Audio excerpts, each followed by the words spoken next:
भगवत गीता भगवान का गीत यथारूप जैसा भगवान ने बताया है, उसका अध्ययन करने का प्रयास कर रहे हैं। और मैं सभी को धन्यवाद करता हूँ कि आप सभी यहाँ पे हम सब आपस में मिलके कुछ समझने का, कुछ डिस्कशन करने का प्रयास करते हैं। इसी तरह से भगवान के दो बोल हमारे मुंह से निकलते हैं, कुछ शुद्धता की तरफ हम बढ़ते हैं। और अभी रामलला का आगमन हुआ है और उसका सबने बहुत बहुत तहे दिल से स्वागत किया। और ऐसा हमने भी डिसाइड किया था कि ये दो सप्ताह हम रामलला के बारे में ही जानने की प्रयत्न करेंगे। और उसी इसमें हमने पिछले सप्ताह कुछ रामायण के 3 कांडों के बारे में बेसिक डिस्कशन किया था। लेकिन फिर भी हम अभी उसके आगे थोड़ा आगे करेंगे। स्टार्ट करेंगे हम प्रेयर से। हरे कृष्णा। हरे कृष्ण। हरे कृष्ण। ओम अज्ञानतिमिरान्धस्य ज्ञानाञ्जनशलाकया चक्षुरुन्मीलितं तस्मै श्रीगुरुवे नमः। श्रीचैतन्यमनोभीष्टं स्थापितं येन भूतले स्वयं रूपः कदा ददाति स्वपदान्तिकम् वन्देऽहं श्रीगुरोः श्रीयुतपदकमलं श्रीगुरून् वैष्णवांश्च श्रीरूपं साग्रजातं सहगण रघुनाथान्वितं तं सजीवं साद्वैतं सावधूतं परिजनसहितं कृष्णचैतन्यदेवं श्रीराधा कृष्ण पादान सहगण ललिता श्रीविशाखान्वितांश च हे कृष्ण करुणा सिंधु दीनबंधो जगतपते गोपेश गोपिका कांत राधा कांत नमस्तुते तप्त कांचन गौरांगी राधे वृंदावनेश्वरी वृषभानुसुते देवी प्रणमामि हरिप्रिये वाञ्छाकल्पतरुभ्यश्च कृपा सिन्धुभ्य एव च पतितानां पावनेभ्यो वैष्णवेभ्यो नमो नमः। जय श्री कृष्ण चैतन्य प्रभु नित्यानंद श्री अद्वैत गदाधार श्रीवासादि गौर भक्त वृंद हरे कृष्ण कृष्ण कृष्ण हरे हरे हरे राम राम राम हरे हरे हरे कृष्ण कृष्ण कृष्ण हरे हरे हरे राम राम राम हरे हरे हरे कृष्ण कृष्ण कृष्ण हरे हरे हरे राम राम राम हरे हरे। प्रभु जी आपकी आवाज नहीं आ रही है।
हरे कृष्णा माता जी।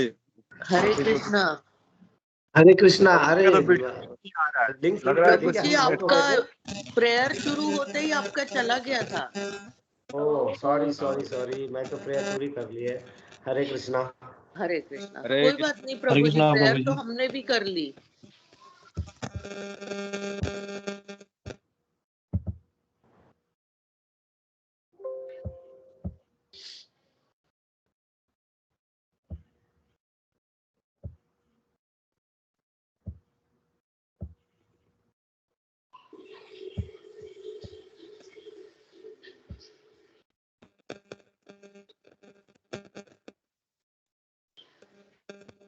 हरे कृष्णा।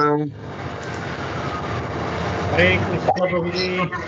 हरे कृष्णा। शायद मीटिंग्स में बार बाहर जा रहा हूँ तो मीटिंग में प्रॉब्लम है या कुछ है, बार यहाँ से आउट हो कर दिए जा रहे हैं हम, है ना। हमारे से कुछ गलती होगी, क्षमा मांगते हैं प्रभु से।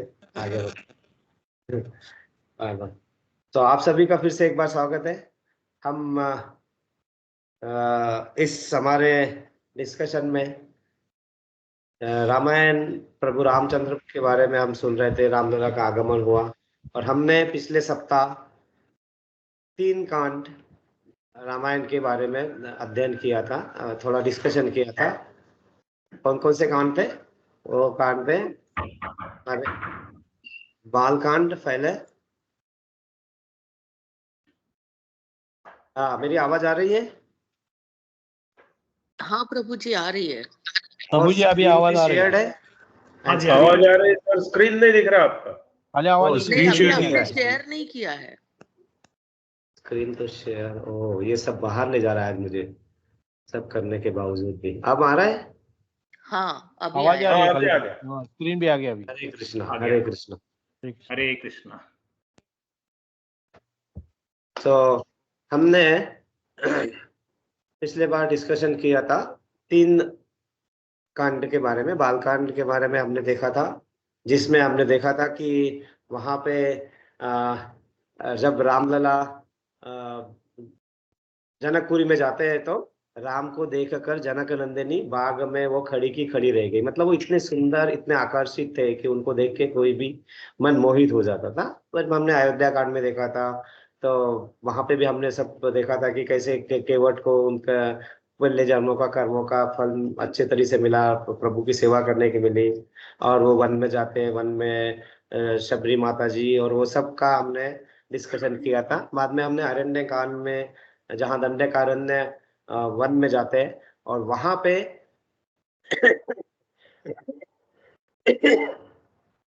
वहां पे जाते जाते जटायु जो है, जो भगवान के भक्त है, जिनके पास शक्ति नहीं थी लेकिन भक्ति पूरी मन से थी और उनको कहीं लांछन न लगे, इसलिए उन्होंने अपनी शक्ति ना होते हुए भी रावण से युद्ध किया और अपने जान गंवा बैठे थे। लेकिन उसके बारे में भी थोड़ा डिटेल में हम देखेंगे अरण्यकांड। और अरण्यकांड का हमने एक बहुत अच्छा अंग और बहुत अच्छे तरीके से समझा था कि जब तक हम प्रभु के शरण में रहते हैं हमें प्रभु का आश्रय मिलता रहता है, और जब भी हम वहां से भटकते हैं तो उसका हमें कुछ न कुछ साइड इफेक्ट होते हैं। और वो हमने देखा था।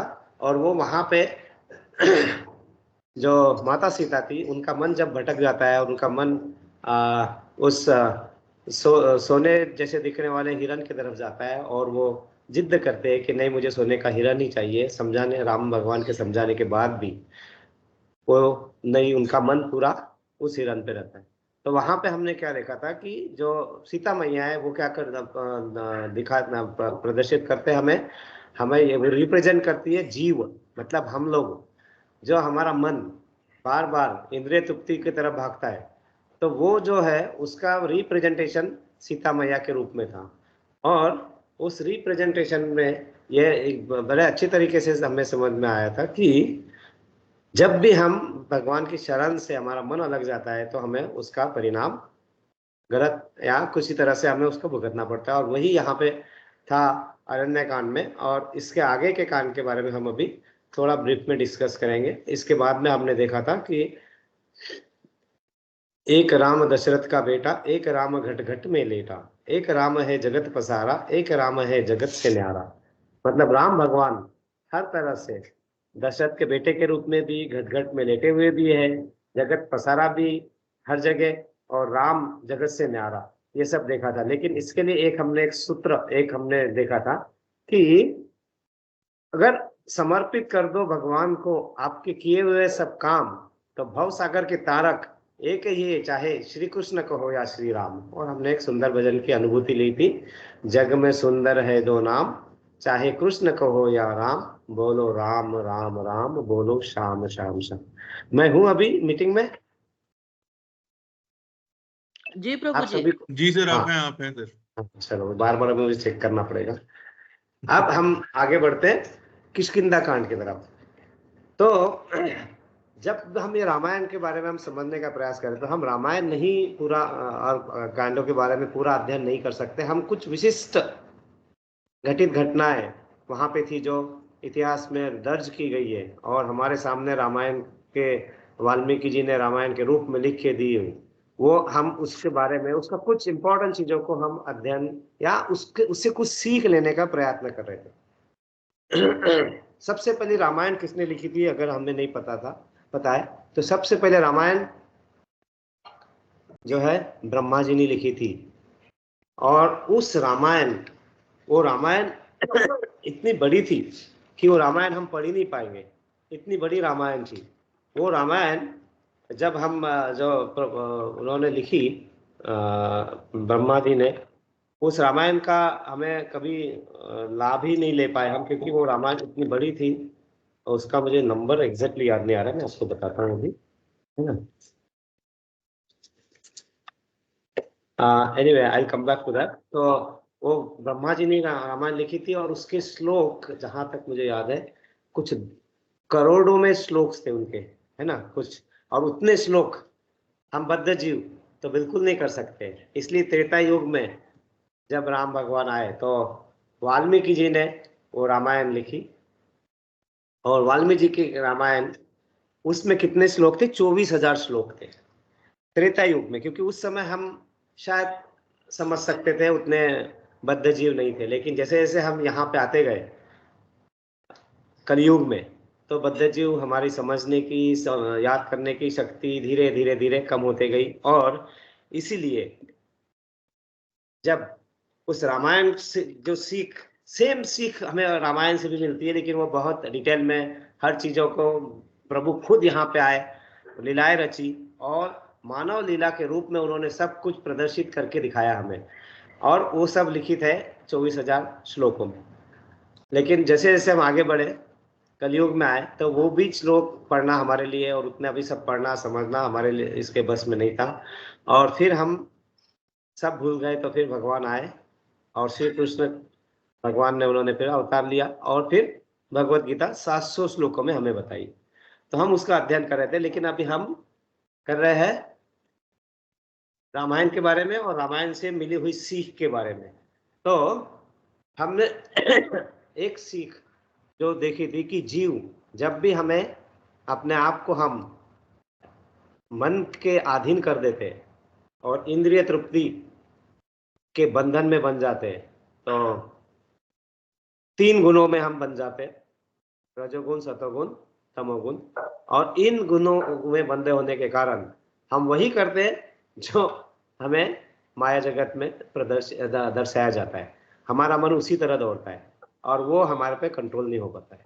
तो वो एक सीख थी कि अगर हमें सही आनंद लेना है, आनंद की अनुभूति चाहिए, तो हमारा मन जो होना चाहिए शुद्ध होना चाहिए। और मन को शुद्ध करने के लिए हमें क्या करना होता है? हमें भक्ति में आके, भगवत संग करके, साधु संग करके, एसोसिएशन में आके, हरि नाम लेके, भगवत धाम जाके, और इस तरह हमने भगवान का नाम 16 माला जप करके हमें इस तरह अपने आप को भक्ति में ला के अपने आप को प्यूरिटी में लाना है। तब प्यूरिटी में आता है क्या होता है कि आप राम भगवान तो आ गए, लेकिन हमारे हृदय में वो राम भगवान प्रवेश कर पाएंगे कि नहीं कर पाएंगे? तो उसके लिए क्या करना पड़ता है? हमें राम भगवान को अगर हृदय में बैठाना है तो हमारे हृदय को शुद्ध करना होगा। शुद्ध करना होगा मतलब हमारे जो मन में वासना है, मन में जो लालच है, मन में जो इंद्रिय तृप्ति के लिए आकर्षण है, उस सब को डिटैच करना पड़ेगा, अलग करना पड़ेगा, है ना। और तब हम वो क्लीन होने के बाद फिर परमात्मा हमारे हृदय में प्रवेश जो ऑलरेडी है, फिर हमें हमारे को शुद्धिकरण लेके, शुद्धिकरण एक्सेप्ट करके हमारा और भक्त के रूप में एक्सेप्ट करके हमें गोलोक धाम ले जाने के लिए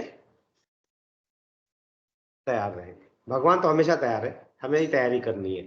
तो वो पहले एक सीख थी। दूसरी सीख अभी एक बहुत ही अच्छी है। हमें ये पता है हनुमान जी को किससे जाना जाता है? अगर हम ले इंग्लिश में कहेंगे तो माचो मैन। माचो मैन मतलब ताकतवर आदमी, ऐसे हनुमान जी, है ना। और हमारे बॉलीवुड मूवीज में एक मूवी आई थी मर्द, किसी को याद है ना? मर्द मूवी आई थी, है ना, अमिताभ बच्चन की मर्द मूवी, जिसमें उनके छाती पे लिखा होता है मर्द को दर्द नहीं होता है। मैं कनेक्टेड हूँ? बार बार चेक करना पड़ेगा मुझे। जी प्रभु जी। हाँ, सभी को आवाज आ रहा है ना? हाँ, धन्यवाद। हरे कृष्णा। तो जो मर्द को दर्द नहीं होता जो कंसेप्ट है, वो कंसेप्ट को हमें क्या करना चाहिए? ऐसा कचरे के डब्बे में फेंक देना चाहिए। क्यों? क्योंकि इंसान है तो दर्द तो होगा, और मर्द भी इंसान ही है ना? लाइटर नोट में क्या महिला ही इंसान है? मतलब अगर मर्द को दर्द नहीं होता, तो ये सब चीजें है कहाँ कहने सुनने के लिए से गए। तो इस एक तथ्य को रामायण के में किस तरह से हुआ है उसके बारे में हम थोड़ा डिस्कस करते हैं। तो जब हनुमान जी सीता मैया को सब जगह ढूंढते हैं लंका में, और थक हार के बैठ जाते, एक जगह थक के बैठ जाते, अरे सब जगह ढूंढा मैंने, माता जी का दर्शन ही नहीं हो रहा है मुझे, और थक के बैठ जाते, निराश हो जाते हैं। जैसे कि हम कहीं नौकरी ढूंढने जाते हैं, हर जगह ढूंढने जाते हैं, एक जगह, दूसरी जगह, तीसरी जगह, नहीं मिल रही, जोश में हम आके क्या बोलते हैं, मैं यहाँ गया, मैं वहां गया, सभी दरवाजे खटखटाए, नहीं हो रहा है ना, क्या करें?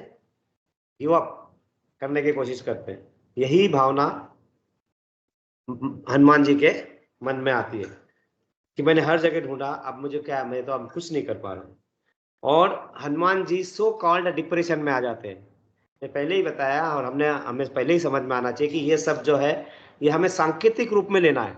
हनुमान जी कभी डिप्रेशन में नहीं आते हैं, क्योंकि उनको पता है कि वो सरेंडर्ड है राम भगवान को, तो उन्हें निर्भय है, वो निर्भयित है, डर नहीं है उन्हें किसी चीज का, वो बिल्कुल सरेंडर्ड है, पूरा आश्रित है, तो उन्हें कोई डर नहीं है दास्य भाव में। लेकिन हर चीज यहाँ पे भगवान जो भी दर्शाते हैं वो हमें अपने आप को प्रैक्टिकल रूप में दिखाने के लिए ये सब दर्शाया जाता है। तो वहां पे भी so called Hanuman ji depression में आते हैं, उन्हें भी ऐसे लगता है कि यार हमारा बीपी लो हो रहा है ना, होपलेस फील करते हैं, ये सब चीजें करते हैं। और ये अब सोचो हम भी इसी इसमें रहेंगे तो हम क्या सोचेंगे? उसी तरह हनुमान जी सोचते हैं ना, ऐसे सब दर्शाया गया है। हनुमान जी क्या सोचते हैं?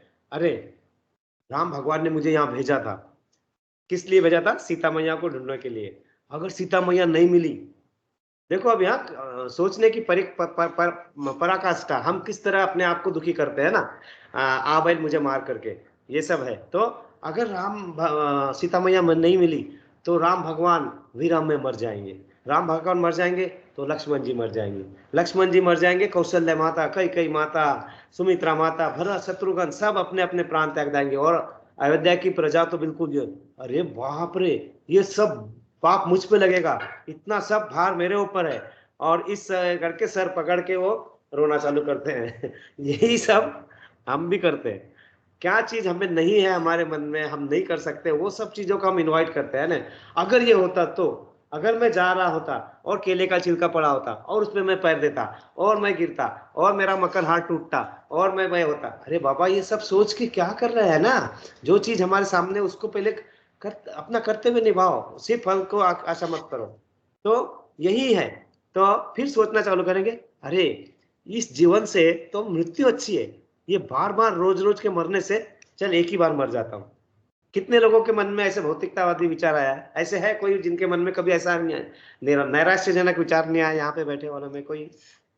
प्रभु जी, माता जी, हम सबको आता है प्रभु जी, ये सब सब न कहीं कभी न कभी किसी न किसी रूप में आया ही है। करेक्ट। तो ये सब है ना, ये विचार आएंगे। हनुमान जी भी वही बैठ के वहां पे वही प्रदर्शित कर रहे थे कि उनके मन में जो वही विचार आया कि अभी मैं डूब जाता हूँ, फिर वो मैं मर जाता हूँ। अब उनके मन में 3 विचार आते हैं, कैसे मरूं, भूखा रह के मरूं, यहाँ बैठ के मैं खाता नहीं है कुछ भी, या लंका के पास समुद्र के पास ही थे, क्या समुद्र में जाके मर जाऊं, या आग लगाकर उसमें कूद जाऊं, है ना। वो सब ऑप्शन अपने आप को दे रहे हैं, ठीक है। लेकिन ये जानना जरूरी है कि जो हनुमान जी को ताकत का सिंबल कहा जाता है, माचो मैन कहा जाता है, तो वो कोई अखाड़े में जाने से नहीं आता है, वो 6 पैक बनाने से नहीं आता, वो वेट लिफ्ट करने से ही नहीं होता है। उसमें क्या होता है, वो जो दर्द हो रहा है वो दर्द को हमें स्वीकार करना होना चाहिए। वो दर्द स्वीकार करता है तो उनके मन में जो विचार आते हैं, दर्द तो सभी को होता है, मर्द को दर्द नहीं होता, ये सब कंसेप्ट ही नहीं है ना। तो वो सब विचार उनके मन में आते हैं, उनका होना सब, और ये विचार आते आते है ना, उनका ऐसे ही ऐसे ऐसे करते करते मन, उनका ध्यान ऐसा, मन ऐसा उनका मुंह अयोध्या की दिशा में चला जाता है। उन्हें नहीं पता अयोध्या की दिशा में गया है, लेकिन अयोध्या की दिशा में चला जाता है। अब क्या होता है, अयोध्या की तरफ देखना ही काफी है, क्योंकि अयोध्या से आने वाली हर हवा में श्री राम है, हर हवा में श्री राम है, हवा के कण-कण में श्री राम है। बस उन्होंने अयोध्या की तरफ देखा, क्या हुआ, जो भी उनके मन में निगेटिव विचार थे, जो भी उनके भी मन में नकारात्मक विचार थे, सकारात्मक विचारों में कन्वर्ट होना चालू हो गया है। जब भी हम नैराश्यपूर्ण स्थिति में हैं तो हमें भगवान का स्मरण करना चाहिए। इनफैक्ट भगवान का स्मरण हमेशा करना चाहिए, ना कि नैराश्य में। अगर भगवान का स्मरण हर बार करेंगे, जो दुआ हम हर बार बोलते हैं, है ना, तो हमें ये नैराश्य वाली परिस्थिति ही निर्माण नहीं होगी। तो इसमें क्या होता है कि उन्हें अपने आप पता अनुभूति होने लगी, अरे आप चिंता मत करो, आप अकेले नहीं हो, आप बिल्कुल निराश मत हो, मैं आपके साथ हूँ। श्री राम किसी को निराश नहीं होने देते हैं ना। और जब भी कोई आप समस्याओं से जूझ रहे होते हैं, जब आपके सामने अंधकार है, आप कुछ निर्णय नहीं ले पा रहे हैं, आप जब स्मरण करते हैं तो आपको आशा की किरण नजर आती है, और वही आशा की किरण हनुमान जी को नजर आई। तो हनुमान जी सोचते हैं, जीवन मेरा जान देने से क्या मिलेगा, कुछ भी हासिल नहीं कर पाऊंगा, सिर्फ अपनी जान गंवा दूंगा, और जो मुझे मुझ पर रिस्पॉन्सिबिलिटी डाली थी वो सब मैं उसको मुकर जाऊंगा। जो हम सोचते हैं, नहीं सोचना पड़ेगा हमें। और तो वो सोचते हैं कि कोई प्रॉब्लम नहीं, जान है तो जहान है, कुछ तो होगा, कुछ तो अच्छा होगा, कुछ तो अच्छा जरूरी होगा। क्यों? क्योंकि कोई भी ताला बनाने वाला बिना चाबी के ताला नहीं बनाता कभी भी। क्या करेगा वो ताला, बन गया ताला, लो चाबी नहीं है, करो ऐश, तो वो ताले का क्या फायदा। वही चीज आपको समझना है ना। और वो ताला वाला ऐसा बना देगा, चाबी वाला अब नाचो करो ऐश, क्या करना है। उसी तरह से आपको आपके जीवन में भगवान जो भी परिस्थितियां लाते हैं, उस परिस्थितियां चाहे वो कर्म से उद्भूत हुई हो, कर्म से आपके या आपके किसी और कंडीशन से उत्पन्न हुई हो, भगवान के द्वारा उत्पन्न हुई, किसी कारण से अगर वो परिस्थिति हुई हो, अगर भगवान आपको उस परिस्थिति में डाले हैं, अगर कर्मा के कारण किसी कारण, तो उसका हल भी जरूर है। ये मन में पक्का होना चाहिए, उसका हल भी जरूर है। क्योंकि क्या होता है कि कोई भी, जैसे बताया, ताला बिना चाबी के बना के कोई फायदा नहीं है, हल होगा। एंड देयर इज अ की इन लुकिंग फॉर अ की, मतलब हल को ढूंढने में ही हल है। तो क्या करना है, हमें अपने हल को ढूंढने का प्रयास करना है, और वही प्रयास क्या करते हैं, हनुमान जी शुरू करते हैं। और हनुमान जी क्या करते हैं, उनका थोड़ा मुड़ना किधर, अयोध्या की तरफ, सब नकारात्मक इसमें को कन्वर्ट कर देता है सकारात्मक जिसमें। और उन्होंने बहुत ध्यान में आता, अरे मैंने तो वो जगह देखी ही नहीं जहां मैं बैठा हूं। और वो कहाँ बैठे होते हैं, वाटिका। कौन सी वाटिका? अशोक वाटिका में बैठे होते। उन्हें अरे मैंने यहाँ तो देखा ही नहीं। फिर वो देखते, इधर उधर देखते, थोड़ा उधर देखते, अरे उन्हें सीता मैया के दर्शन हो जाते। देखो हल था, सिर्फ ढूंढना था, वो सब हमें छोड़ के। तो चाबी तो यही थी। तो उस इसमें तो क्या करना है हमारे जीवन में, हमें अपनी चाबी चाहिए, हमें अपने भौतिकतावादी से दूर कम करना है। तो कौन सी चाबी रही है हमें? भक्ति की। श्री राम की तरफ मुड़ जाओ, महामंत्र का जाप करो। कौन सा महामंत्र? हरे कृष्णा कृष्णा कृष्णा हरे हरे, हरे राम राम राम हरे हरे। तो ये चाबी हमारे लिए, चाबी का उपयोग हमें करते आना चाहिए। किस तरह का चाबी, कितना घुमाया जाए, क्या किया जाए, है ना। इसलिए विश्वास रखिए, कोई हो न हो आपके साथ में, भगवान कृष्ण, भगवान राम आपके जरूर है ना। आपके सगे संबंधी आपके नहीं रहेंगे, आपके भाई बहन आपके नहीं रहेंगे, आपके फ्रेंड आपको एक बार दगा दे सकते हैं, आप खुद अपने आप को दगा दे सकते हैं, लेकिन भगवान कभी भी दगा नहीं देते। तो ध्यान रखो, है ना। संसार में सभी जीव पात्र, मतलब हम पात्र है और अधिकारी भी है। पात्र मतलब हम उस लेने के लायक है, और अधिकारी भी, हमारे पास अधिकार भी है, क्योंकि क्या होता है, परमात्मा का अंश होने के कारण हम में से कोई भी अयोग्य नहीं है ये सब बात करने के लिए। लेकिन ये ध्यान रखना है कि हम परम अधिकारी नहीं है। परम अधिकारी कौन है? सिर्फ भगवान परम अधिकारी। तो लेकिन जो हम पात्र है, पात्रों को शुद्ध करना होगा, साफ करना पड़ता है समय समय पर, क्योंकि हमारे पात्र इतने गंदे हो चुके हैं कि उसमें अमृत भी डालो तो विष बन के निकलेगा। इतने पात्र गंदे हो चुके हैं हमारे प्रभु जी, किसी कारण से। अब उन कारणों के बारे में हम ज्यादा डिस्कस तो नहीं कर पाएंगे, क्योंकि हमें सब कारण सब पता होते हैं, है ना। लेकिन हम उसके तरफ जानबूझ के अनदेखे करते हैं, ठीक है, नो प्रॉब्लम। लेकिन जानबूझ के ना करें, अनदेखी हो गई हो जाने दो, लेकिन जब पता है तो उसके बारे में प्रयत्न जरूर करना चाहिए, है ना। तो हमारे मन में इतने कंकड़ पत्थर भरे हैं कि अगर हीरे जवाहरात भी प्रवेश करना चाहेंगे ना, नहीं कर पाते, इतने सारा भर के रखा हुआ है हमने। तो क्या करना है? तो फेंको ना इन कंकड़ पत्थरों को, कुविचारों को, वासना को, गलत कर्मों को कर दो ना साफ, हो जाओ शुद्ध, कर दो माफ, है ना। तो ये सब कैसे होगा? कथा सुनने से, संत आश्रय, भक्त संग, नाम सुमिरन, भगवत धाम जाना, ये सब क्या करता है? हमारे अंदर की गंदगी को साफ करने का काम करता है, और हमारे निष्काम कर्म अपने आप बढ़ते जाते हैं। और भक्ति के मार्ग पे लगे रहो तो परमात्मा भी आपको क्या करेंगे? गोद में लेके नाचेंगे, है ना। तो आपको उसकी चिंता करने की जरूरत ही नहीं है। तो ये एक सीख है हमें उस हनुमान के वाकया से, हनुमान जी के वाकया से सीखने का है ना। तो ये किष्किंधा कांड में ये आता है। और किष्किंधा कांड में हमें पता है कि जब हनुमान जी सीता मैया से मिले, तो आपको अगर याद होगा, अगर कुछ थोड़ा सा, तो जब भगवान हनुमान जी लंका की तरफ जा रहे थे तो उनके मार्ग में बहुत सारे अवरोधक आए थे, लेकिन वो श्री राम का नाम लेके सभी को पार करते निकल जा रहे थे उनके अवरोध, लेकिन अवरोध आते जा रहे थे। और वहां जाके वो जब वो माता जी से मिले तो सीता माता को, और सीता माता को उन्होंने, भगवान ने दी हुई वो भेंट प्रदान की, और उससे फिर सीता माया ने इनको पहचान लिया और इनको आशीर्वाद भी दिया। और जब आशीर्वाद दिया और वहां से वापस आने लगे वो, तो वापस आते वक्त उन्हें किसी भी कठिनाई का सामना करना ही नहीं पड़ा। क्यों? क्योंकि अगर राम भगवान आप पे आपको अपना आश्रय दे रहे और सीता मैया का आशीर्वाद मिल गया, तो बस उसका क्या करना है। वहीं पे किष्किंधा कांड में हमने रावण अपना सुग्रीव का भेंट हुआ था भगवान से, और सुग्रीव वो, और बाली के बारे में पता है। बाली जो है हमारे लिए क्या है? बाली को हम किससे कंपेयर कर सकते हैं हमारे दैनंदिन जीवन में?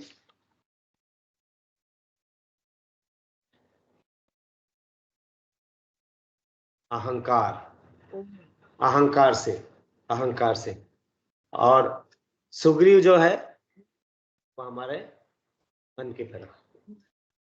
तो वो क्या था, सुग्रीव भी भ्रमित हो गए थे, और बाली ने क्या किया था कि जबरदस्ती सुग्रीव को क्या किया था, उनका सब राजपाट छीन लिया था, उन्हें बाहर निकाल दिया था। तो वो भगवान के शरण में आए, भगवान के शरण में आके उन्होंने शरणागति करी, और फिर भगवान ने कहा कि ठीक है, हम आपकी मदद करेंगे, है ना।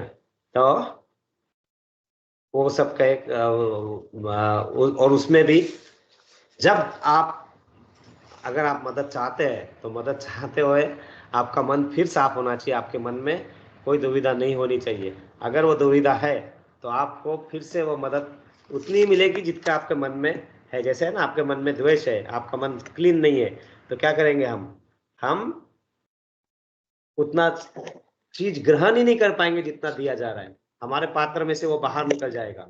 इसलिए हमें प्रभु नाम से इसमें हमेशा रहना चाहिए, तो हम भव सागर से आराम से तर सकते हैं, और इसमें कोई शंका ही नहीं है। ये हमें भगवान राम इसमें बताते हैं। अब इसमें एक बहुत ही एक इम्पोर्टेंट है ना, कि मोना माता जी पूछ रही सभी को आवाज आ रहा है क्या? आवाज तो आ रहा है प्रभु आ रही जी। सर, आ रही है। हाँ प्रभु जी, हाँ। शायद चिराग प्रभु जी कुछ कहना चाहते हैं, उन्होंने हाथ उठाया और बहुत देर हो गई उनको हाथ उठाए ओह हुए। सॉरी सॉरी, मैं देख ही नहीं पाया इधर।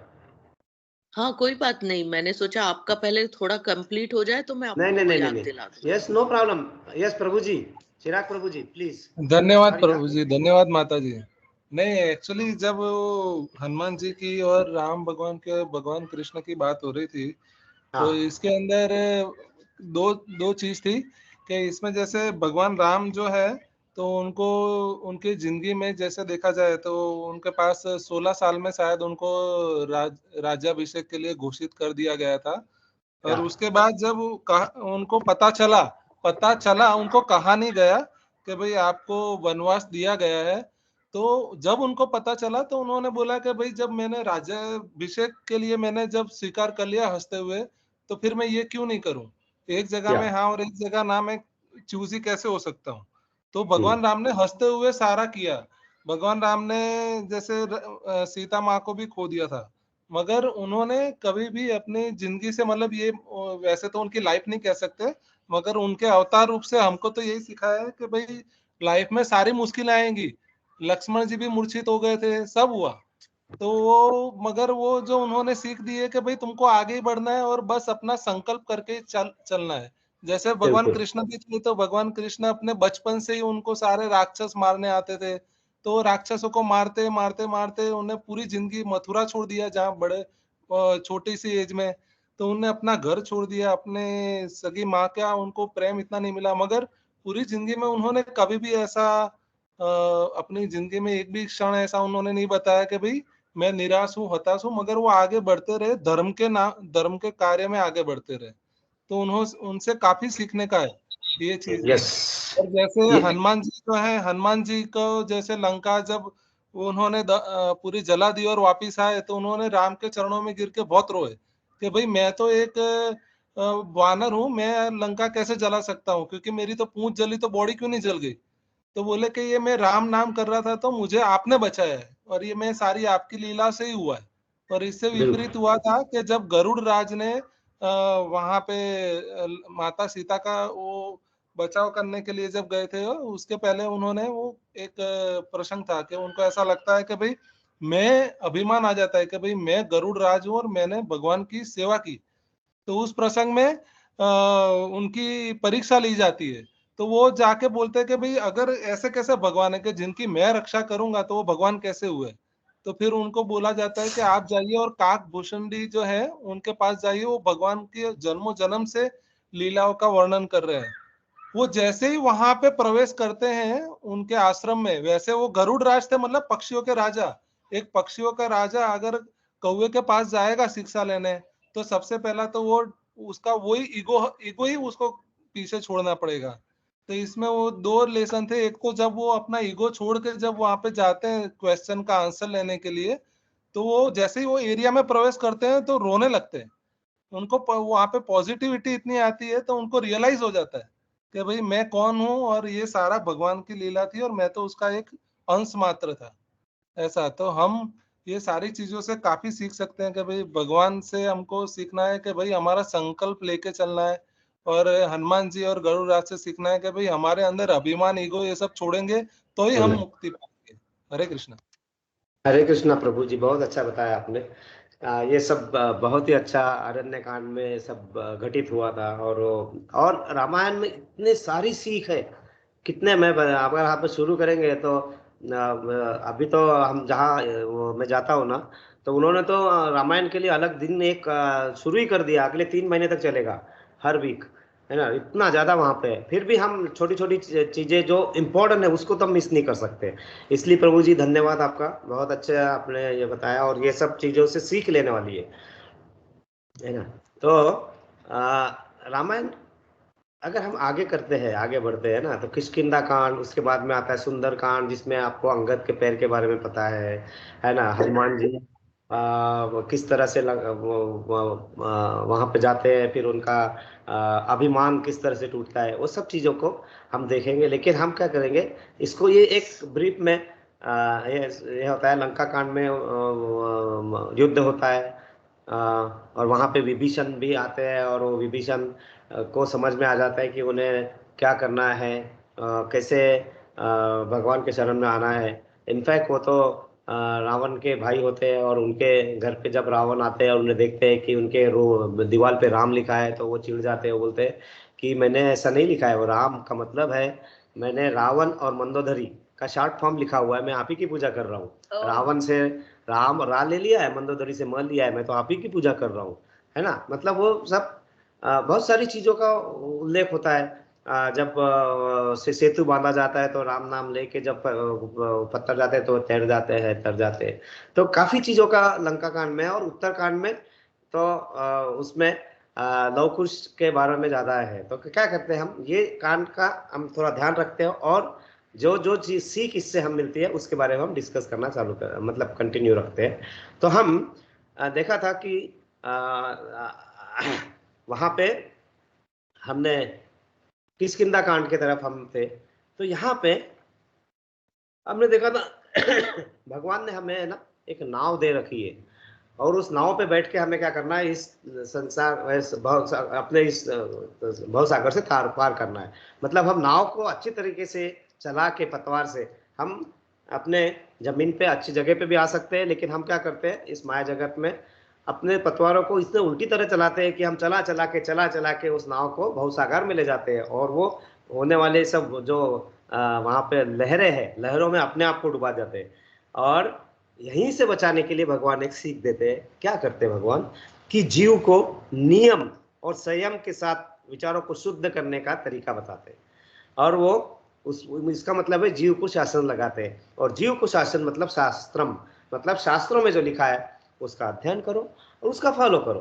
तो उससे क्या होगा, जीव अपनी अज्ञानता के कारण जो भी किसी तरह से वो भवसागर में घुस के अपने आप को भाई मुझे मार वाली परिस्थिति से बचा सकता है। और इसीलिए जो ज्ञान का प्राप्त करने का जो भी कोई मौका मिले, श्रवणम से, डिस्कशन से, कीर्तनम से, हरि नाम से, भक्त संग से और भगवत धाम जाने, भगवान के धाम जाने से, कहीं पे भी आप चारों धाम में हर जगह जहाँ जहाँ जैसे जैसे मौका मिले हमने उसका फायदा उठाना चाहिए। और फिर क्या करते हैं, और जब वो समझ में नहीं आता है हमें, तो भगवान खुद प्रकट होते हैं और पूरी लीलाएं करते हैं। तो रामायण में वही सब भगवान प्रकट हुए और उन्होंने सब यहाँ पे लीलाएं का रचना की है। इसमें जब भगवान यहाँ पे आए तो उन्होंने सब किसके यहाँ जन्म लिया, दशरथ राजा। दशरथ इतने महान थे। दशरथ मतलब जो 10 रथ, एक रथ जैसे हमारा मन है, जो कुछ घोड़े चंचल घोड़ों की तरह वो मन इधर उधर भागता रहता है, तो हमारा एक मन हमसे कंट्रोल नहीं होता। महाराज दशरथ 10 रथों को कंट्रोल करके मतलब किसी भी परिस्थिति में वो धैर्य और शांति बनाए रख सकते थे, इतने बड़े। और उनके घर में भगवान राम, और हमने देखा था बालकांड में कि जब भगवान राम को मांगने के लिए वाल्मीकि आते हैं तो उन्हें क्या बोलते हैं कि नहीं ये तो छोटा सा है, इसे क्या कुछ समझ में नहीं आएगा, इसे धनुष नहीं पकड़ने आएगा। तो बोलते हैं आप मुझे मत बताइए, मैं जटाधारी हूँ, मुझे सब पता है भगवान के बारे में क्या है। तो फिर वो किसी तरह उन्हें शिक्षा प्रदान करने के लिए भेज देते हैं।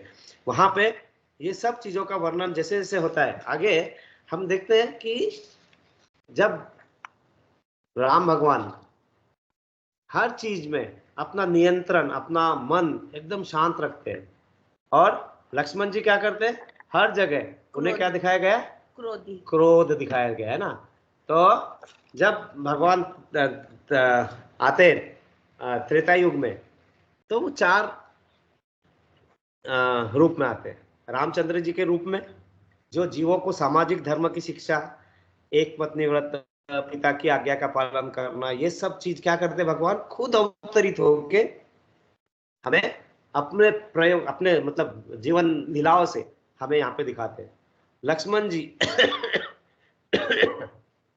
जी वो मतलब अंतरंग पार्षद के रूप में, मतलब यहाँ पे कई धर्म का किस तरह निभाया जाता है वो लक्ष्मण जी दिखाते हैं। भरत क्या दिखाते हैं, प्रपत्ति धर्म के माध्यम, मतलब अनुकूल या प्रतिकूल परिस्थितियां कुछ भी हो उसमें हमें अपना जो आश्रित है, भगवान पर आश्रित रह के जो हम कार्य करते हैं वो कार्य को नहीं छोड़ना है। और शत्रुघ्न शत्रु का दमन, ये सब चीजों को धीरे धीरे हम आगे थोड़ा ब्रीफ में डिस्कस करते हैं ना। तो भरत, इनके बारे में बहुत ही कम कहा गया है बहुत जगह, लेकिन इनका त्याग बहुत ज्यादा है। जब भरत वापस आए, भरत गए थे अपने मामा के घर, जब उनको ये सब पता नहीं था, और जब वो वापस आते हैं तो उन्हें सब ये चीज़ों का पता चल जाता है, तो बहुत वो दुखी हो जाते हैं, और वो सब इनको लेके, अयोध्यावासियों को लेके राम को ढूंढने निकल पड़ते हैं, और वो किसी तरह राम भगवान के पास पहुंच जाते हैं और वहां से उन्हें मनाने की कोशिश करते हैं। जब नहीं मानते तो वो उनकी खड़ाऊ लेके आते हैं, और वो खड़ाऊ को रख के उनको सिंहासन पे रख के उनकी पूजा करते हैं और वही राज्य चलाते हैं। और वो खुद अपने आप को नंदीग्राम में, अयोध्या के बाहर एक साधु के रूप में अपने आप को रखते हैं। मतलब जमीन पे सोना, फल पुष्प लेना, कुछ बाकी चीज नहीं लेना, और कंदमूल या सब लेके और सरायू नदी का जो भी उन्हें पानी और वो मिलता था उसी पे उन्होंने अपना जीवन निभाया। और इस दौरान उन्होंने क्या किया है, बहुत ही चतुरता से राज्य भी संभाला है। तो वो क्या करते थे, जब भी किसी से कोई दान मिलता है, कुछ करता था, तो वो तो स्वीकार कर लेते थे, लेकिन वो जब वो पैसे से कुछ योजनाएं बनाई जाए या कुछ ये करते थे, तो वो क्या बोलते थे कि ठीक है, ये निर्णय मैं नहीं ले सकता, ये निर्णय कहाँ से लेना पड़ेगा, खड़ाऊ से लेना पड़ेगा। तो मतलब वो क्या करते थे कि जो धन आया है वो धन को किसी तरह से संभाल के रखने का है, और मतलब उसका अपव्यय नहीं होना चाहिए। और उन्होंने क्या किया था, इस दौरान जो भी अयोध्या के राजकोष था वो 14 गुना बढ़ा दिया था, 14 गुना बढ़ा दिया था, है ना। तो वो उन्होंने जो कुछ किया सेवा भाव से किया।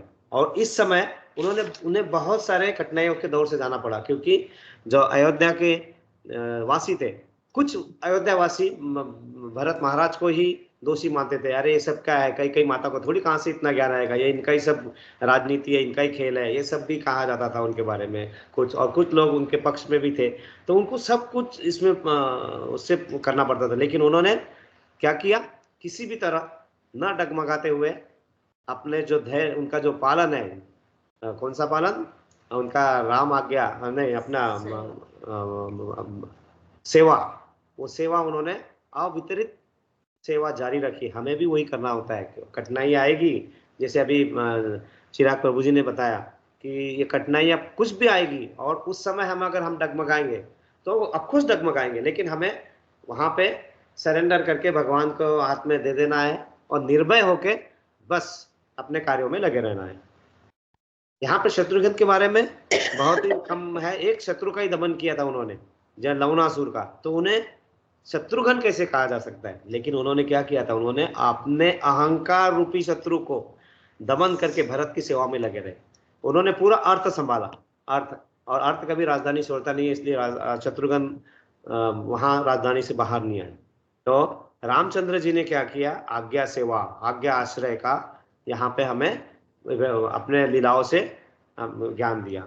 लक्ष्मण जी ने भगवत सेवा, भरत ने भगवत आश्रय, मतलब कंप्लीट आश्रय, सरेंडर होके उसका उदाहरण पेश किया। और शत्रुघ्न ने भागवत सेवा, जो मतलब भगवान की सेवा करते हैं, उनकी सेवा में, और वो चारों एक साथ आए थे। तो यही जो है, जब मैं बताया, हमने देखा कि रामायण जब लिखी थी 100 करोड़ श्लोकों का रामायण था, जो मुझे नंबर नहीं मिल रहा था पहले। सर्वप्रथम ब्रह्मा जी ने लिखी रामायण, जो हमारे बस में नहीं था। फिर ये जो नई रामायण आई 24,000 श्लोकों वाली रामायण जो हमारे पास है। और ये भूलोक, मतलब भूल लोक, जिसमें हम भूलते ही रहते हैं, है ना, वो लोक में हम है। इसलिए उस रामायण, वो त्रेता युग में आई, वो रामायण भी नहीं समझ पाए, तो फिर हमारे पास भगवान जी आए और उन्होंने भगवत गीता 700 श्लोकों का ये लिया। तो इन शास्त्रों को समझने के लिए हमें क्या करना पड़ता है, हमें गुरु के पास जाकर समर्पित भाव से, है ना, अपने इन ज्ञान को लेने की प्रयास करना पड़ता है। यहाँ पे राम जो है किसी भी शरणागत को आराम से माफ कर देते थे। और यहाँ पे सीता मैया के पास जब रावण जाते हैं तो सीता मैया भी बताते हैं कि आप उनके शरण में चले जाइए, आपको भी वो माफ कर देंगे। रावण अहंकार जो उनके अंदर था, जबकि वो बहुत ज्यादा विक्रमी और ब्राह्मण बड़े पंडित और बहुत सारी उनके पास उपलब्धियां थी, लेकिन एक उनका दुर्गुण सब उपलब्धियों पे भारी पड़ा हुआ था। और इसीलिए वो क्या करते थे कि ये किसी भी बात को नहीं सुन पाते थे। तो यहाँ पे जब अरण्य कांड से किष्किंधा कांड की तरफ बढ़ते हैं तो वहां पे एक बहुत ही एक इम्पोर्टेंट परिस्थिति निर्माण होती है जिसका हमने थोड़ा डिस्कशन किया था, लेकिन उसके बारे में एक चीज बताना भूल गए थे कि वहां पे जो शूर्पणखा थी, शूर्पणखा का जो वाकया हुआ था, उसके बाद में वो शूर्पणखा ने जबरदस्ती राम भगवान और लक्ष्मण भगवान के मन में ये डलवाया कि रावण मेरा भाई है, रावण मेरा भाई है, क्योंकि उन्हें रावण से भी बदला लेना था, क्योंकि उन्होंने उनके प्रेमी को मारा था। तो वो वहीं पे नहीं रुके थे, वो वहां से फिर क्या करते हैं, रावण के दरबार में जाते हैं और रावण के दरबार में जाके रावण को जो अपने 1000 रानियों के साथ, लाख रानियों के साथ में सब अपने क्रीड़ा में व्यस्त था, सब आनंदी था, सब कुछ था, सब कुछ कर रहे थे, वहां जाके उसके मन को भटकाया। आप में से हम हमारा मन सबसे ज्यादा कौन भटकाता है अभी आज के जीवन शैली में? कोई बताएगा हम किससे ज्यादा सबसे ज्यादा भटकते हैं? सर मैं तो अपने फोन से ज्यादा भटकता हूँ सर। यस प्रभु जी, बिल्कुल सही कहा। और फोन में क्या एक चीज है जो हमें भटकाती है? सर इंस्टाग्राम में रील सर। हाँ, इंटरनेट। मालूम है सबसे ओरिजिनल इंटरनेट कौन था? शूर्पणखा। उसने रावण को जाके ऐसी ऐसी चीजें बताई, अरे ये क्या तुम्हारे 1000 रानियां, तुमने सीता मैया का रूप देखा है? अरे 1000 रानी का एक कण भी उसके पास नहीं है, ये नहीं है, वो नहीं है, इतनी बड़ाई की, इतनी बड़ाई की कि राम के मन को अशांत कर दिया, जैसे हमारा इंटरनेट करता है ना अभी। तो इंटरनेट तभी था, वहां जाके वो रावण को पूरा मतलब दोनों तरफ से, इधर राम इनको बताया कि वो मेरा भाई है, वो मेरा भाई है, उसने ये दुष्ट है, ये है, और वहां जाके बताया था अरे तूने ये अगर सीता मैया जैसे अगर ये रानी नहीं देखा तो तूने क्या देखा, ये सब तेरा कुछ फायदा नहीं है। इसीलिए वो जो है इंटरनेट, वो इंटरनेट को हमें कितना हावी होने देने का ये एक अनदर सीख है। अच्छा, ये बहुत इंपॉर्टेंट है रामायण का। अभी जो है ना रामायण, पूरा रामायण, जैसे अगर हम कोई भी रिसर्च करते हैं, जब हम रिसर्च करते हैं तो हम क्या करते हैं, रिसर्च पेपर पब्लिश करते हैं, है ना, या कुछ भी हम थीसिस लिखते हैं अपना, है ना, जैसे हमने एमए किया, बीए किया, एमटेक किया, कुछ भी किया, हमारी थीसिस लिखना होती है। थीसिस में सबसे पहले क्या होता है, इंट्रोडक्शन, अंत में कंक्लूजन, बीच में उसके अभ्यासु मतलब उसके जो जो जो कारण है मेन, उनको उनके बारे में डिस्कशन होता है। और कोई भी रिसर्च तभी मानी जाती है जब आप उस रिसर्च से जो भी आपको उत्पन्न हुआ वो बार बार सही तरीके से फिर से आपके सामने आए और वो फिर से हो, रिपीट कर सके आप, वो रिपीटेबिलिटी आती है, फिर उसमें नॉवेल्टी भी आना चाहिए, मतलब अपूर्वता आना चाहिए, फिर आपका रिजल्ट आता है, और फिर रिजल्ट भी अर्थवादो मतलब उसके लॉजिक के आधार पर रिजल्ट आना चाहिए। ये सब चीज रामायण में पूरा प्रॉपरली है। मैं बहुत ब्रीफ में बताने की कोशिश करूंगा, है ना उसमें। तो उपक्रम मतलब इंट्रोडक्शन में ही भगवान रामायण के इंट्रोडक्शन में क्या बताया गया है कि भगवान राम क्या है, परम पुरुष है, मतलब पुरुषोत्तम है। और अगर आपको कुछ भी इसका आपको सॉल्यूशन चाहिए तो आपको यहीं से मिल पाएगा, ये शुरू में है। और जब उनका अंत होता है ना इसमें, तो युद्ध कांड के अंत में भी यही बताया गया है कि यहाँ पे भगवान राम जो आप उनके शरण में आता है उनके इसमें, और जब भी आपको किसी कठिनाई में तो वो आप उनका हल वहां पे पा सकते हैं। यहाँ पे इन सबको धीरे धीरे अलग अलग एग्जाम्पल से रामायण में इसको प्रूव किया है। सबसे पहला एग्जाम्पल लेते हैं मारीच का। मारीच ये जो है ना, ये मारीच का कनेक्शन कहाँ से आता है कि जब ये शूर्पणखा रावण के पास जाती है और बताती है कि ऐसा है, बहुत सारा उसका मन खराब कर देते हैं, तो वो मारीच के पास जाते हैं, मारीच जाओ और ये सबका पता करो। मारीच बोलते तुम्हें पता है राम भगवान कौन है?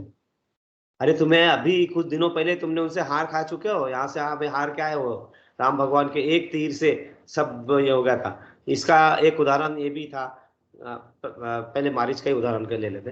तो रावण बिल्कुल सुनने को तैयार नहीं थे।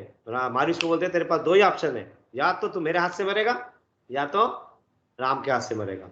मारीच बोलते मैं तो राम के हाथ से मरना पसंद करूंगा, क्योंकि मारीच को ये पता था कि ये पुरुषोत्तम राम है, परम पुरुष, परम ईश्वर है, और परमेश्वर होने के कारण अगर उनके हाथ से मैं मरता हूं तो मुझे जरूर ही उच्च लोक में जगह मिलेगी, तो मैं वो पसंद करूंगा, है ना। तो वो मारीच के इससे सिद्ध होता है कि भगवान, देखो मैं क्या बताया कि भगवान राम जो है परम पुरुष है, वो एक ही जगह आने से बोलने से नहीं होगा, हर जगह उसका एग्जाम्पल, हर जगह वो प्रूव होना चाहिए, बार बार रिपीटेबिलिटी होनी चाहिए हमारे रिसर्च में, हमारे इसमें, यहाँ पे सब रिपीटेबिलिटी। ये तो ये मारीच के रूप में आता है ना, तो वो उच्च लोक में जाऊंगा ये कहता है मारीच के रूप में।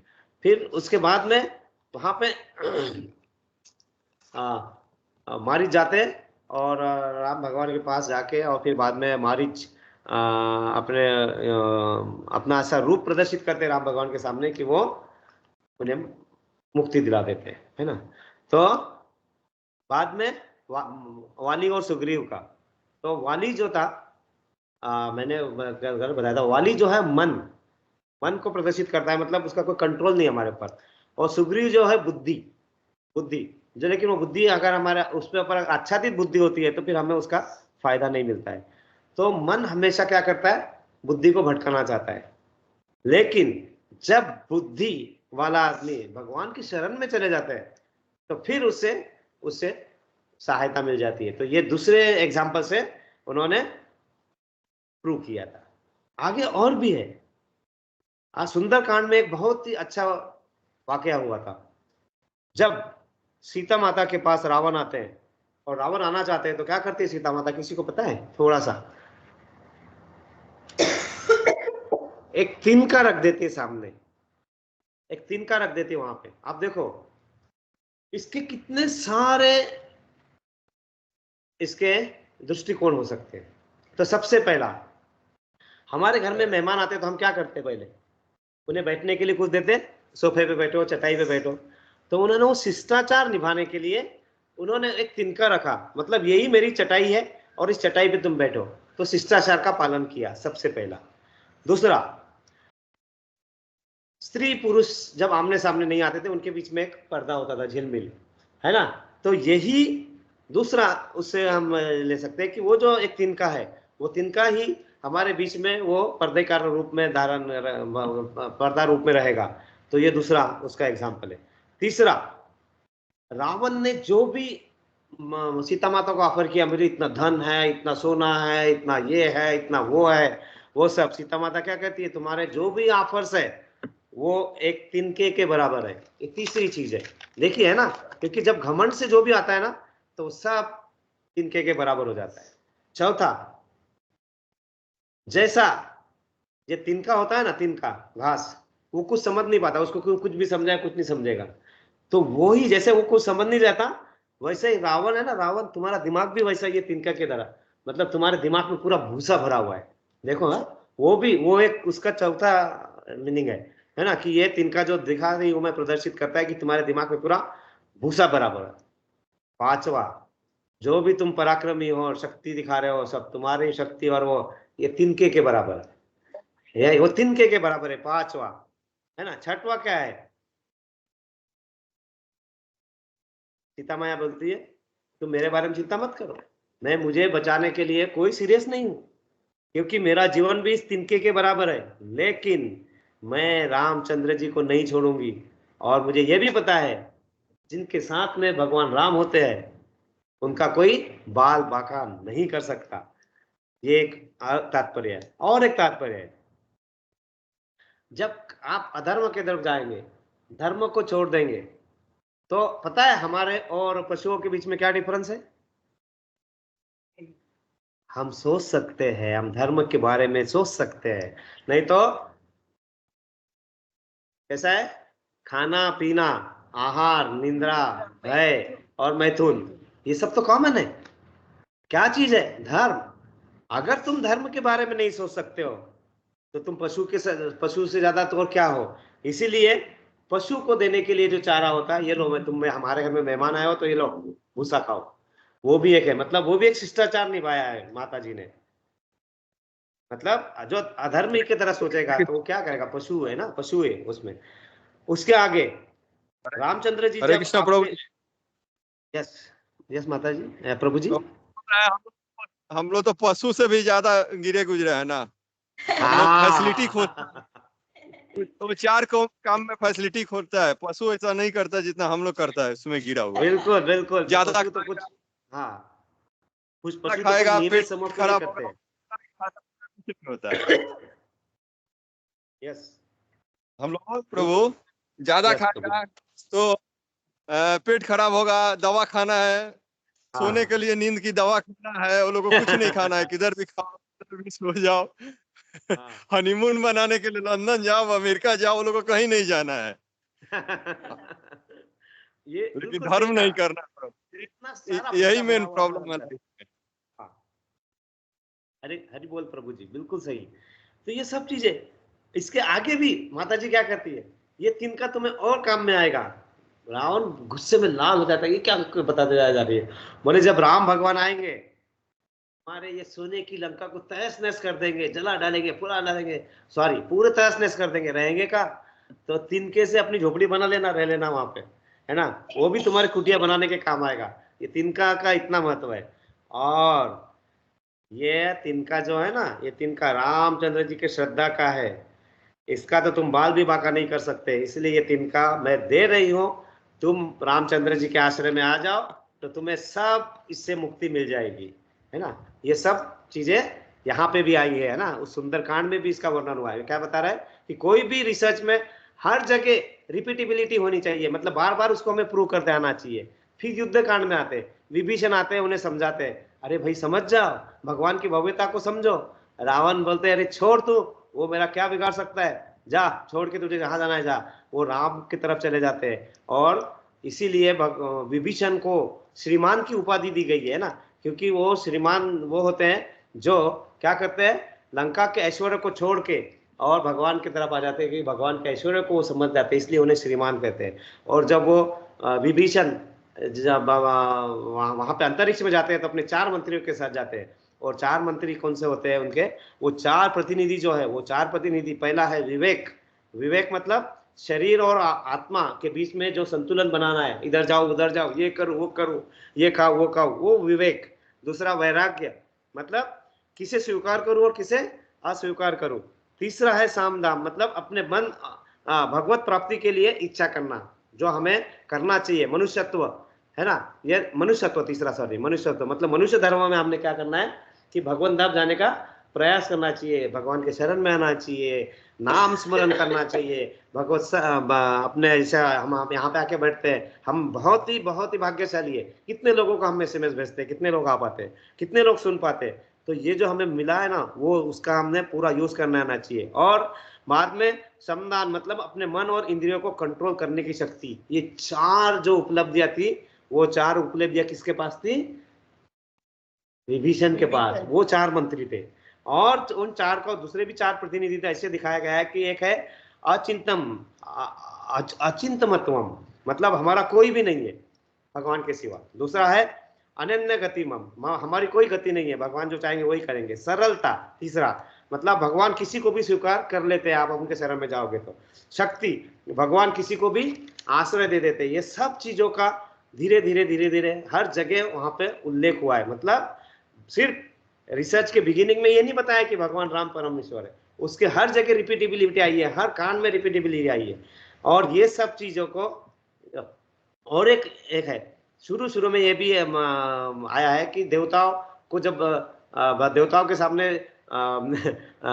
शिव शक्ति, मतलब शिव भगवान, शिव देवता और भगवान जी के इसमें कौन शक्तिशाली है, ऐसा सब उनमें चलता रहता है। तो बोलते चलो युद्ध करा लेते हैं, है ना। तो वो युद्ध कराते हैं। तो युद्ध में क्या होता है कि शिव जी बहुत शक्तिशाली और बहुत योद्धा थे, और विष्णु जी के साथ युद्ध होता है। तो विष्णु जी क्या करते हैं, अपने शक्ति से उनको भ्रमित कर देते हैं, और उनके जो शस्त्र है वो शस्त्र रुक जाते हैं। तो वो जब देखते हैं तो देवता पूर्व परम शक्ति, भगवान की परम शक्ति को जानते हैं, और वहीं पे वो तर्क के आधार पे, मतलब लॉजिकल रीजनिंग है, अब लॉजिकल रीजनिंग आ रही है, तो तर्क के आधार पे यहाँ पे भी फिर से परम ईश्वर है ये मान सकते हैं हम लोग, है ना। जटायु को मोक्ष के समय फिर से एक अनुभूति आती है। कैसे होता है जटायु के मोक्ष के समय, जबकि वो तो यहाँ पे अपने मनुष्य लीला में आते हैं, मनुष्य लीला में मनुष्य कुछ नहीं कर सकता, लेकिन वहां पे भी वो बताते हैं जटायु को कि जटायु को अगर मैं अग्नि दूंगा तो ये सीधा भगवत धाम पहुंच जाएंगे। मतलब वहां पे भी वो प्रदर्शित करते हैं भगवत मनुष्य लीला के रूप में होने के बावजूद भी कि नहीं परमेश्वर है ना। तो अंतिम संस्कार करके उनको भी वहां पे वैकुंठ धाम पहुंचाने का वहां पे भी उसका इससे, तो इसीलिए क्या होता है कि राम भगवान जो भी आते हैं ना मानव लीला के रूप में, उन्हें जो भी संदेह को भी होता है वो पूरी लीला पूरे मानव की तरह करते हैं। एक और लास्ट ये करके हम खत्म करेंगे कि वो जब सीता मैया को रावण उठा के ले जाते हैं तो उनके मन में है ना वो वही सब भाव लाते हैं, वो शंका लाते हैं कि कहीं कोई राक्षस उठा के लेके गया, या सीता मैया को मेरे साथ रहना पसंद नहीं था, या फिर कुछ मेरे हाथ से कुछ गलतियां हो गई वो मुझसे हो गए। तो वो सब ऐसे मन में भाव लाने का दिखाते हैं, क्योंकि यही सब भाव हमारे मन में आते हैं। और क्या होता है ना, जब हमारे मन में ऐसे भाव आते हैं तो फिर हम एक दूसरे के बारे में शंका विंदा करना चालू करते हैं, और जब भी कुछ भी कोई बताना चाहेंगे ना हम सुनने के स्थिति में नहीं रहते है, मैं नहीं सुनूंगा, मैं नहीं सुनूंगी। और फिर उसमें क्या होता है, तीसरा व्यक्ति आता है बीच में जो समझाने का प्रयत्न करता है। तीसरा व्यक्ति हमारी मम्मी हो सकती है, तीसरा व्यक्ति हमारी मदर इन लॉ हो सकते हैं, हमारे फ्रेंड हो सकते हैं, तीसरे आते हैं। और यहाँ पे भी भगवान ने वही प्रदर्शित किया है, वही प्रदर्शित किया है। वहां पे हनुमान जी को भेजा था तीसरे व्यक्ति, वो खुद जा सकते, भगवान तो कहीं भी जा सकते, लेकिन उन्होंने किसे भेजा, दूत बना के हनुमान जी को।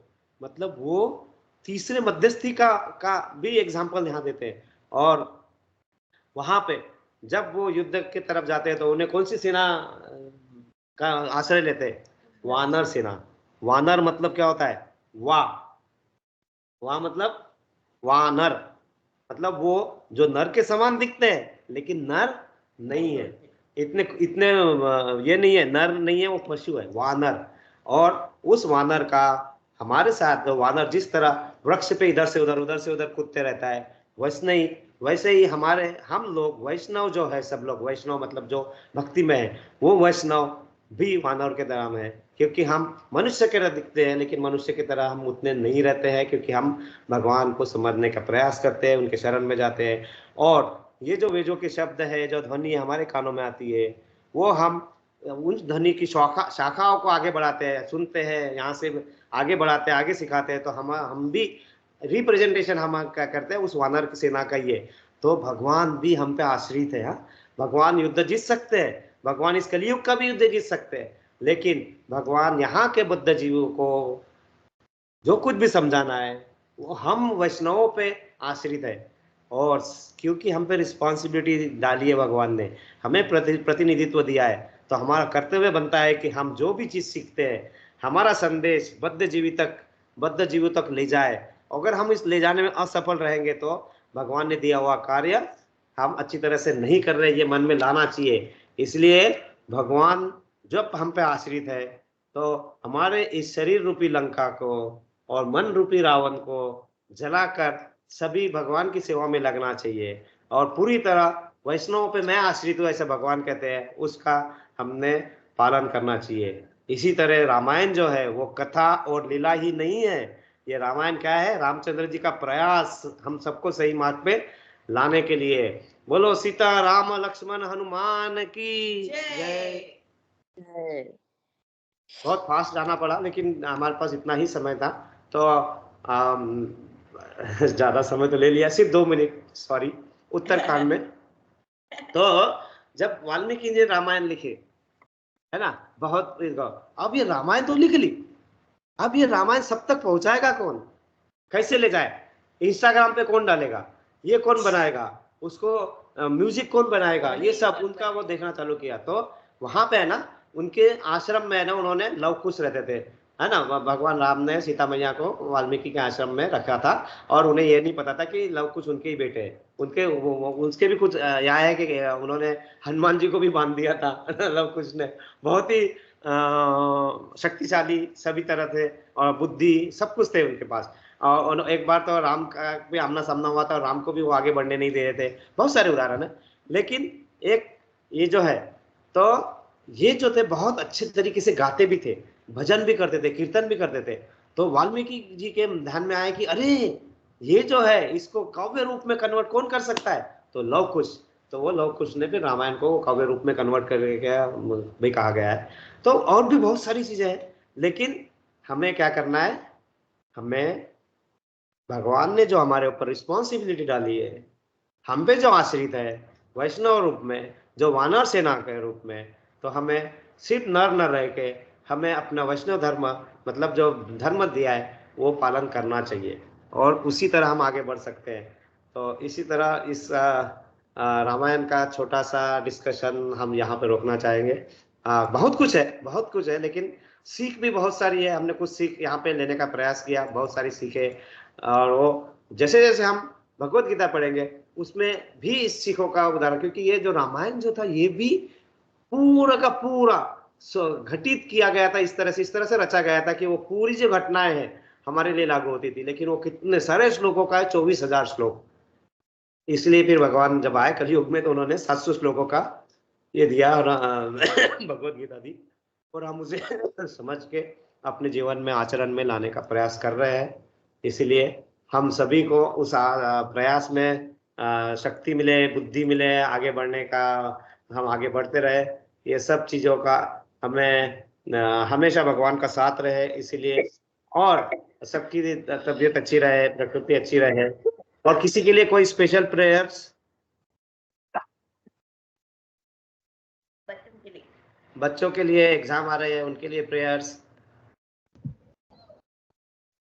सभी के लिए करते प्रभु जी। सभी के लिए प्रेयर करते हैं, तो 3 बार प्रेयर करते हैं। हरे कृष्णा हरे हरे कृष्णा कृष्णा कृष्णा कृष्णा हरे हरे, हरे राम हरे राम राम हरे हरे, हरे कृष्णा हरे कृष्णा कृष्ण कृष्ण हरे हरे, हरे राम राम हरे हरे कृष्णा कृष्ण कृष्ण हरे हरे, हरे राम हरे हरे। इसके आगे के हम आगे बढ़े। अमित प्रभु जी यहाँ पे है, वो दामोदर देश को अल्प विराम देते हुए वो हमारे भारत देश से जाएंगे अभी, और उनके आगे का उनका जो मार्ग हो अच्छा रहे, आध्यात्मिक में रहे, बाकी सब इसमें प्रगति करते रहे। ये और चिराग प्रभु जी आप कुछ कह रहे हैं? नहीं प्रभु जी, मैं वही बोला था, सबके लिए प्रार्थना करने का। हाँ, और उसके साथ में प्रभुपाद जी के लिए भी प्रेयर करते 3 बार। हरे कृष्णा कृष्णा हरे राम हरे कृष्णा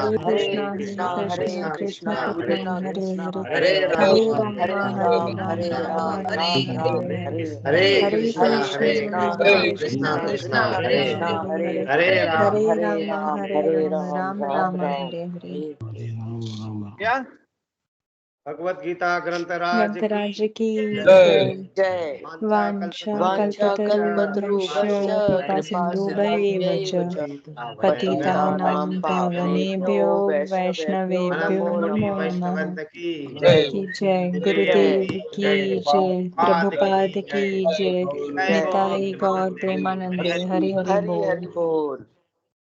आप सभी को एक बार फिर धन्यवाद करते हैं।